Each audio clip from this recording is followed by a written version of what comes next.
ओम शांति। मुक्तिदाता बाप की संतान मैं आत्मा मास्टर मुक्तिदाता हूँ। सर्व बंधनों से मुक्त,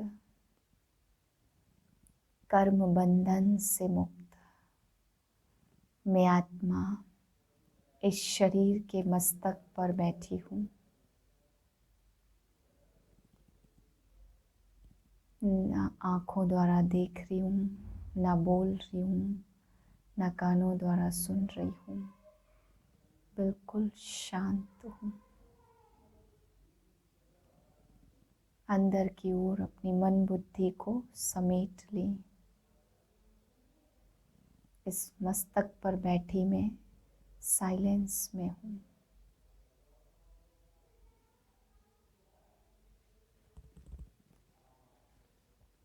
नौ 3/2021 के महावाक्य हैं।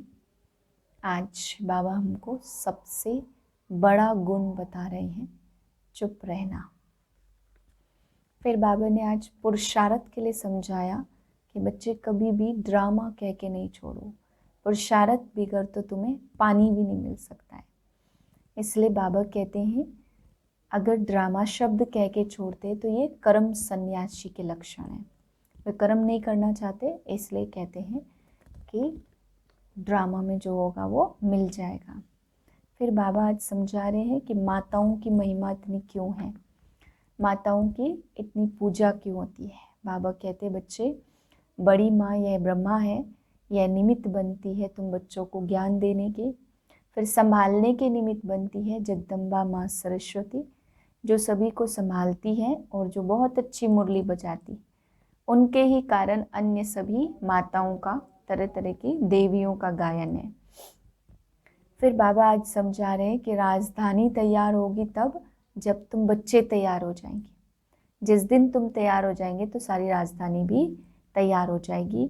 बाबा कहते तुमने रावण से तंग होकर के बाप की शरण ली है, तो खाली शरण लेने की बात नहीं है, बल्कि तुम ग्रस्त जीवन में भी बाप के पास आए हो।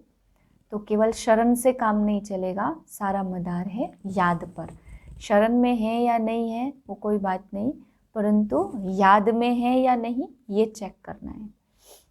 मीठे बच्चे, चुप रहना भी बहुत बड़ा गुण है।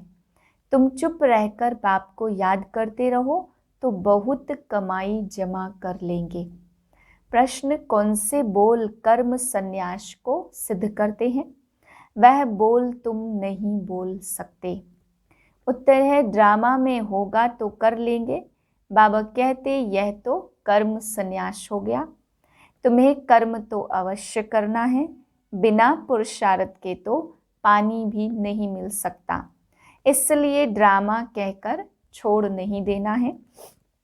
नई राजधानी में ऊंच पद पाना है तो खूब पुरुषार्थ करो।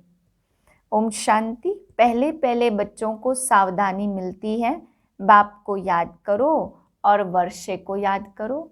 मन मना भव, यह अक्षर भी व्यास ने लिखा है। संस्कृत में तो बाप ने समझाया नहीं है, बाप तो हिंदी में ही समझाते हैं। बच्चों को कहते हैं कि बाप को और वर्षे को याद करो। यह अक्षर सहज है कि हे बच्चों मुझ बाप को याद करो। लौकिक बाप ऐसे नहीं कहेंगे कि हे बच्चों मुझ अपने बाप को याद करो। यह है नई बातें। बाप कहते हे बच्चे मुझ अपने निराकार बाप को याद करो। यह भी बच्चे समझते रूहानी बाप हम रूहों से बात करते हैं। घड़ी घड़ी बच्चों को कहना कि बाप को याद करो यह शोभता नहीं है, जबकि बच्चे जानते हमारा फर्ज है रूहानी बाप को याद करना, तब ही विकर्म विनाश होंगे। बच्चों को निरंतर याद करने की कोशिश करनी पड़े। इस समय कोई निरंतर याद कर न सके, टाइम लगता है। यह बाबा कहते हैं मैं भी निरंतर याद नहीं कर सकता हूँ। वह अवस्था पिछाड़ी में ठहरेगी। तुम बच्चों को पहला पुरुषार्थ बाप को याद करने का ही करना है। शिव बाबा से वर्षा मिलता है, भारतवासियों की ही बात है। यह स्थापना होती दैवी राजधानी की, और जो धर्म स्थापन करते उसमें कोई डिफिकल्टी नहीं होती है, उनके पिछाड़ी आते ही रहते हैं। यहाँ देवी देवता धर्म वाले जो हैं उनको ज्ञान से उठाना पड़ता है, मेहनत लगती है। गीता भागवत शास्त्रों में यह नहीं है कि बाप संगम पर राजधानी स्थापन करते हैं। गीता में लिखा है कि पहाड़ों पर पांडव चले गए, प्रलय हुई आदि आदि। वास्तव में यह बात तो है नहीं। तुम अब पढ़ रहे हो भविष्य 21 जन्मों के लिए, और स्कूलों में यहाँ के लिए ही पढ़ाते हैं। साधु संत आदि जो भी हैं वह भविष्य के लिए ही पढ़ाते हैं, क्योंकि वह समझते हैं हम शरीर छोड़ मुक्ति धाम में चले जाएंगे, ब्रह्म में लीन हो जाएंगे, आत्मा परमात्मा में लीन हो जाएगी। तो वह भी हुआ भविष्य के लिए, परंतु भविष्य के लिए पढ़ाने वाला एक ही रूहानी बाप है, दूसरा कोई नहीं। गाया हुआ भी है, सर्व का सदगति दाता एक ही है, वह तो सब अयथार्थ हो जाते। यह बाप ही आकर समझाते हैं, वह भी साधना करते रहते हैं। ब्रह्म में लीन होने की साधना है अयथार्थ। लीन तो किसी को होना नहीं है। ब्रह्म मह तत्व कोई भगवान नहीं है। यह सब है रोंग। तो झूठ खंड में है सब झूठ बोलने वाले, सच खंड में है सब सत्य बोलने वाले। तुम जानते हो सच खंड भारत में था, अब है झूठ खंड। बाप भी भारत में ही आते हैं, शिव जयंती मनाते हैं, परंतु यह थोड़े जानते कि शिव ने आकर भारत को सचखंड बनाया। वह समझते हैं आता ही नहीं है, वह नाम रूप से न्यारा है। सिर्फ महिमा जो गाते पतित पावन ज्ञान का सागर, सो ऐसे ही तोते मिसल कह देते। बाप ही आकर समझाते, कृष्ण जयंती मनाते, गीता जयंती भी है। कहते हैं कृष्ण ने आकर गीता सुनाई। शिव जयंती के लिए किसको पता नहीं कि शिव क्या आकर करते हैं, आएंगे भी कैसे, जबकि कहते नाम रूप से न्यारा है। बाप कहते मैं ही बैठ बच्चों को समझाता हूँ, फिर यह ज्ञान प्रायः लोप हो जाता। बाप खुद बतलाते कि मैं आकर भारत को स्वर्ग बनाता हूँ। कोई तो पतित पावन होगा ना, मुख्य भारत की ही बात है। भारत ही पतित है, तो पतित पावन को भी भारत में ही पुकारते हैं। खुद कहते विश्व में शैतान का राज्य चल रहा है, बम शादी बनाते रहते हैं, उनसे विनाश होना है, तैयारियां कर रहे हैं। जैसे वह रावण के प्रेरित किए हुए हैं। रावण का राज्य कब खलास होगा? भारतवासी कहेंगे जब कृष्ण आएगा। तुम समझाते हो शिव बाबा आया हुआ है, वही सर्व का सदगति दाता है। बाप कहते हैं मुझे याद करो, यह अक्षर दूसरा कोई भी कह न सके। बाप ही कहते मुझे याद करो तो खाद निकलेगी। तुम सतो प्रधान थे, अब तुम्हारी आत्मा में खाद पड़ी है, वह याद से ही निकलेगी। इनको याद की यात्रा कहा जाता है। मैं ही पतित पावन हूँ, मुझे याद करने से तुम्हारे विकर्म विनाश होंगे। इसको योग अग्नि कहा जाता। सोने को आग में डालकर उनसे किचड़ा निकालते हैं, फिर सोने में खाद डालने के लिए भी आग में डालते। बाप कहते हैं वह है काम चिता, यह है ज्ञान चिता। इस योग अग्नि से खाद निकलेगी और तुम कृष्णपुरी में जाने के लायक बनेंगे। कृष्ण जयंती पर कृष्ण को बुलाते हैं। तुम जानते हो कृष्ण को भी बाप से वर्षा मिलता है। कृष्ण स्वर्ग का मालिक था तो बाप ने कृष्ण को यह पद दे दिया। राधे कृष्ण ही लक्ष्मी नारायण बनते हैं तो राधे कृष्ण का जन्मदिन मनाते हैं। लक्ष्मी नारायण का किसको पता नहीं है। मनुष्य बिल्कुल मुझे हुए हैं। अब तुम बच्चे समझते हो तो औरों को समझाना है। पहले पहले पूछना है, गीता में जो कहा है मामेकम याद करो, यह किसने कहा है? वह समझते हैं कृष्ण ने कहा है। तुम समझते हो भगवान निराकार है तो उनसे ही ऊंच अर्थात श्रेष्ठ मत मिलती है। ऊंच ते ऊंच परम पिता परमात्मा ही है, उनकी ही जरूर श्रेष्ठ ते श्रेष्ठ मत हुई। उस एक की ही श्रीमत से सर्व की सद्गति होती है। तो गीता का भगवान ब्रह्मा विष्णु शंकर को भी नहीं कह सकते, वह फिर शरीरधारी श्री कृष्ण को कह देते तो इससे सिद्ध है कहाँ भूल है जरूर। तुम समझते हो मनुष्यों की बड़ी भूल है। राजयोग तो बाप ने सिखाया वही पतित पावन है। बड़ी भारी भारी जो भूले हैं उन पर जोर देना है।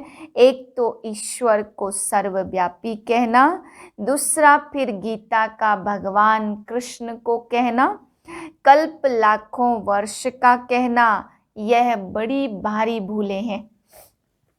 कल्प लाखों वर्ष का हो नहीं सकता, परमात्मा सर्वव्यापी हो नहीं सकता। कहते हैं वह प्रेरणा से सब कुछ करते, परंतु नहीं, प्रेरणा से थोड़े पावन बना देंगे। यह बाप बैठ सम्मुख समझाते, मामेकम याद करो, प्रेरणा अक्षर है रोंग। बल कहा जाता शंकर की प्रेरणा से बॉम्ब्स आदि बनाते, परंतु यह ड्रामा में सारी नूध है। इस यज्ञ से ही यह विनाश ज्वाला निकली है, प्रेरणा नहीं करते। यह तो विनाश अर्थ निमित्त बने हैं तो ड्रामा में नूध है। शिव बाबा का ही सारा पार्ट है, उनके बाद फिर पार्ट है ब्रह्मा विष्णु शंकर का। ब्रह्मा ब्राह्मण रचते हैं, वही फिर विष्णुपुरी के मालिक बनते हैं। फिर 84 जन्मों का चक्र लगाकर तुम आकर ब्रह्मा वंशी बने हो। लक्ष्मी नारायण सो फिर आकर ब्रह्मा सरस्वती बनते हैं। यह भी समझाया है कि इन द्वारा एडॉप्ट करते हैं, इसलिए इसको बड़ी मम्मा कहते। वह फिर निमित्त बनी हुई है। कलश माताओं को दिया जाता है। सबसे बड़ी सितार सरस्वती को दी है, सबसे तीखी है, बाकी सितार व बाजा आदि कुछ है नहीं। सरस्वती की ज्ञान मुरली अच्छी थी, महिमा उनकी अच्छी थी, नाम तो बहुत डाल दिए हैं। देवियों की पूजा होती, तुम अभी जानते हो, हम ही यहाँ पूज्य बनते और हम ही फिर पुजारी बन अपनी ही पूजा करेंगे। अभी हम ब्राह्मण हैं, फिर हम ही पूज्य देवी देवता बनेंगे, यथा राजा रानी तथा प्रजा। देवियों में जो ऊंच पद पाते हैं तो मंदिर भी उन्हों के बहुत बनते हैं। नाम वाला भी उन्हों का होता जो अच्छी रीति पढ़ते पढ़ाते हैं। तो अब तुम जानते हो पूज्य पुजारी हम ही बनते हैं। शिव बाबा तो सदैव पूज्य है। सूर्यवंशी देवी देवता जो थे वे ही पुजारी फिर भगत बनते हैं। आपे ही पूज्य आपे ही पुजारी की सीढ़ी बहुत अच्छी रीति समझाते हैं। बिगर चित्र भी तुम किसको समझा सकते हो। जो सीख कर जाते हैं उनकी बुद्धि में सारी नॉलेज है। 84 जन्मों की सीढ़ी भारतवासी सीढ़ी उतरते रहते चढ़ते उतरते हैं। उन्हों के 84 जन्म हैं। पूज्य थे फिर हम पुजारी बने। हम सो हम का अर्थ भी तुमने बहुत अच्छी तरह समझा है। आत्मा सो परमात्मा हो न सके। बाप ने हम सो हम का अर्थ समझाया है। हम सो देवता सो क्षत्रिय बने तो हम सो का दूसरा कोई अर्थ है नहीं। पूज्य पुजारी भी भारतवासी ही बनते हैं और धर्म में कोई पूज्य पुजारी नहीं बनते। तुम ही सूर्यवंशी चंद्रवंशी बनते हो तो समझानी कितनी अच्छी मिली है। हम सो देवी देवता थे। हम आत्मा निर्वाण धाम में रहने वाली है। यह चक्र फिरता रहता है। जब दुख सामने आता तो बाप को याद करते हैं। बाप कहते मैं दुख के समय ही आकर सृष्टि को बदलता हूँ। ऐसे नहीं कि नई सृष्टि रचता हूँ। नहीं पुरानी को नया बनाने में आता हूँ। तो बाप आते ही हैं संगम पर। अब नई दुनिया बन रही है। पुरानी खलास होनी है। यह है बेहद की बात। तुम तैयार हो जाएंगे तो सारी राजधानी तैयार हो जाएगी। कल्प कल्प जिन्होंने जो पद पाया है उस अनुसार पुरुषार्थ चलता रहता। ऐसे नहीं ड्रामा में जो पुरुषार्थ किया होगा सो होगा। पुरुषार्थ करना होता है। फिर कहा जाता कल्प पहले भी ऐसे पुरुषार्थ किया था। हमेशा पुरुषार्थ को बड़ा रखा जाता। प्रारब्ध पर बैठ नहीं जाना है। पुरुषार्थ बिगर प्रारब्ध तो मिल न सके। पुरुषार्थ करने बिगर पानी भी नहीं पी सकते। कर्म संन्यास अक्षर रोंग है। शरणागति गाई हुई है। बाबा सबको यहाँ तो बिठा नहीं देंगे। भट्टी बननी थी क्योंकि उन्हों को तंग किया गया तो आकर बाप के पास शरण ली तो शरण तो देनी पड़े ना। शरण एक परमपिता परमात्मा की ही ली जाती। गुरु आदि की शरण नहीं ली जाती। जब बहुत दुख होता तो तंग होकर आकर शरण लेते हैं। गुरुओं के पास कोई तंग होकर नहीं जाते। वहाँ तो ऐसे ही जाते हैं। तुम रावण से बहुत तंग हुए हो।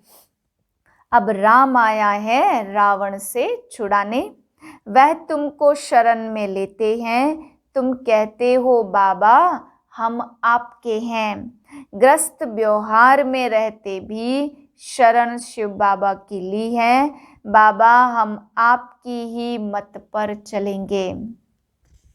बाप श्रीमत देते हैं ग्रस्त व्यवहार में रहते मुझे याद करो और सबकी याद छोड़ दो। मेरी याद से ही विकर्म विनाश होंगे। सिर्फ शरण लेने की बात नहीं है। सारा मदार याद पर है। बाप के सिवाय ऐसा कोई समझा न सके। बच्चे समझते हैं बाप के पास इतने लाखों कहाँ कर रहेंगे। प्रजा भी अपने अपने घर रहती है। राजा के पास थोड़ी रहती है। तो तुमको सिर्फ कहा जाता एक बाप को याद करो। बाबा हम आपके हैं तो आप ही सेकंड में सदगति का वर्षा देने वाले हो। राजयोग सिखलाकर राजाओं का राजा बनाते हो। तो बाप कहते जिन्होंने कल्प पहले बाप से वर्षा लिया है वही आकर लेंगे। पिछाड़ी तक सबको आकर बाप से वर्षा लेना है। अभी तुम पतित होने के कारण अपने को देवता कहला नहीं सकते। बाप सब बातें समझाते हैं, कहते हैं मेरे नूरे रतन, जब तुम सतयुग में आते हो तो तुम वन वन से राजाई करते हो। औरों की तो जब वृद्धि हो, लाखों की अंदाज में हो, तब राजाई चले। तुमको लड़ने करने की दरकार नहीं है, तुम योग बल से बाप से वर्षा लेते हो। चुप रहकर सिर्फ बाप को और वर्षे को याद करो, पिछाड़ी में तुम चुप रहेंगे, फिर यह चित्र आदि काम में आएंगे। तुम होशियार हो जाएंगे। बाप कहते सिर्फ मुझे याद करो तो विकर्म विनाश होंगे। अब करो न करो तुम्हारी मर्जी।